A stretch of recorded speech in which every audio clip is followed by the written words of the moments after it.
Dr. Zixithera adjusted her crystalline research apparatus for the 100th time that cycle, her four eyes narrowing as she reviewed the latest batch of data from the human homeworld. The Kepler research station hung in the void between star systems, its sterile corridors filled with the galaxy's most brilliant minds, all united in their dismissal of humanity's latest application for advanced civilization status. Ridiculous, she muttered in her native clicking tongue, though the universal translator rendered it in crisp galactic standard. They claim their planet experiences seasons, as if atmospheric variation could possibly influence intellectual development. Her colleague, Dr. Vorthak of the Centauran Republic, floated nearby in his mobility sphere, his gaseous form shimmering with amusement. The humans submitted 17,000 pages of documentation about temperature fluctuations and precipitation patterns. They actually believe these weather cycles contribute to their cognitive abilities. Zixithera's mandibles clicked dismissively.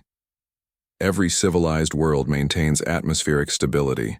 The elders of Proxima regulated their climate 3 millennia ago. The Andorian collective has controlled weather patterns since before they achieved interstellar flight. Only primitives live at the mercy of uncontrolled environmental systems. The research station's central database held detailed files on every species seeking membership in the Galactic's Galactic Council. Earth's application stood out as particularly amusing. Humans claimed that experiencing unpredictable seasonal changes had somehow enhanced their adaptability, creativity, and problem-solving capabilities. Look at this absurdity, Zixithera projected a holographic display. They describe something called winter preparation. Apparently, they spend entire seasons gathering resources for periods of cold and scarcity. Pure inefficiency. Dr. Nimras, a silicon-based life form from the crystalline worlds, resonated with harmonic laughter. Our preliminary cognitive assessments show they barely qualify for Class 7 intelligence. Their technology is crude, their mathematics elementary. This seasonal adaptation theory is clearly compensatory fantasy. The scholars had spent months reviewing Earth's application, finding it a source of considerable entertainment.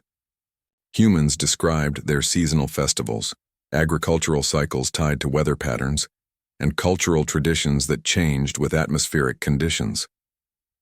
To minds accustomed to perfectly regulated environments, it seemed like primitive superstition. But then the storms arrived. It began as a subtle vibration in the station's outer hull. Chief Engineer Kellix initially dismissed it as standard cosmic radiation, but the tremors intensified.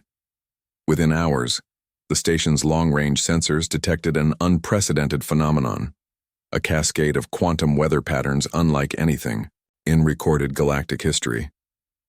Impossible, Zixithera breathed, watching her instruments fluctuate wildly.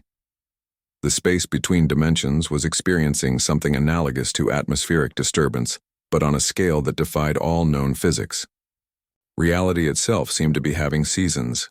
Emergency protocols activated throughout Kepler Station. The carefully controlled atmosphere began experiencing fluctuations, temperature dropping in some sectors, humidity spiking in others. The stable, environmental systems that had maintained perfect conditions for decades suddenly faced chaotic variables they weren't designed to handle. All research staff to emergency stations. The announcement echoed through crystalline corridors. But as the scholars attempted to coordinate their response, a disturbing pattern emerged. Their minds, adapted to perfect stability, couldn't process the rapidly changing conditions. Dr. Vorthak's gaseous form began dispersing erratically as atmospheric pressure shifted. Nimras's crystalline structure developed stress fractures when humidity levels fluctuated beyond her homeworld parameters. Zixithera found her four-part brain struggling to maintain focus as temperature variations triggered biochemical confusion. Then the human delegation arrived. Captain Elena Rodriguez walked onto Kepler Station's command deck with the easy confidence of someone accustomed to uncertainty. Her team moved through the chaos with practiced efficiency, their minds immediately adapting to the fluctuating conditions that had paralyzed the galaxy's greatest intellectuals. "Looks like you're experiencing some dimensional weather," Rodriguez, observed, studying the sensor readings with calm interest. We've seen similar patterns in theoretical models, quantum storm systems that create variable environmental conditions across multiple dimensional layers. The assembled scholars watched, in stunned silence, as the humans began implementing solutions with startling speed. Lieutenant Chen adjusted life support systems to accommodate fluctuating pressures, while Dr. Nakamura calibrated sensors to track the storm's progression through folded space. "How are you adapting so quickly?" Zixthara managed to ask, her voice clicking with confusion. Rodriguez smiled, the expression foreign to beings from climate-controlled worlds. "Seasonal thinking. On Earth, we learned that stability is temporary. Winter always becomes spring, storms always pass, and the key to survival is flexibility, not rigid control." As the human team worked, their approach became clear to the observing scholars. Where the galactic minds sought to restore previous stable conditions, the humans embraced the chaos, finding patterns within the turbulence and adapting their strategies moment by moment. "Your environmental controls were designed for steady states," explained Dr. Nakamura, his hands dancing over control interfaces with fluid precision. "But dimensional weather operates on seasonal principles, long-term cycles with built-in variation. You need systems that can change with the conditions. The humans didn't fight the quantum storms, they sailed with them. Their technology, seemingly primitive compared to galactic standards, proved remarkably adaptable. Their minds, trained by millennia of seasonal variation, processed changing conditions as natural rather than threatening. Within days, Kepler Station had not only survived the dimensional weather, but learned to harness it. The humans showed the scholars how to read quantum seasonal patterns, predicting changes and preparing adaptive responses rather than rigid resistance.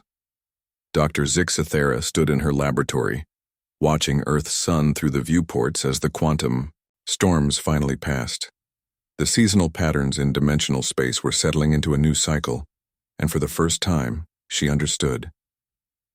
"Their application," she said quietly to Vorthak, "needs to be reconsidered." The Galactic Scholastic Council convened an emergency session within the week. Earth's application was not only approved, but marked as a priority study case. The galaxy's most advanced civilizations suddenly found themselves students, learning the lost art of seasonal thinking from the species they had dismissed as primitive. Humanity had weathered storms that reduced the galaxy's greatest minds to paralysis, and in doing so, proved that sometimes the highest intelligence isn't found in perfect control, but in perfect adaptation to imperfect conditions. The seasons, it turned out, were the greatest teacher the universe had ever known.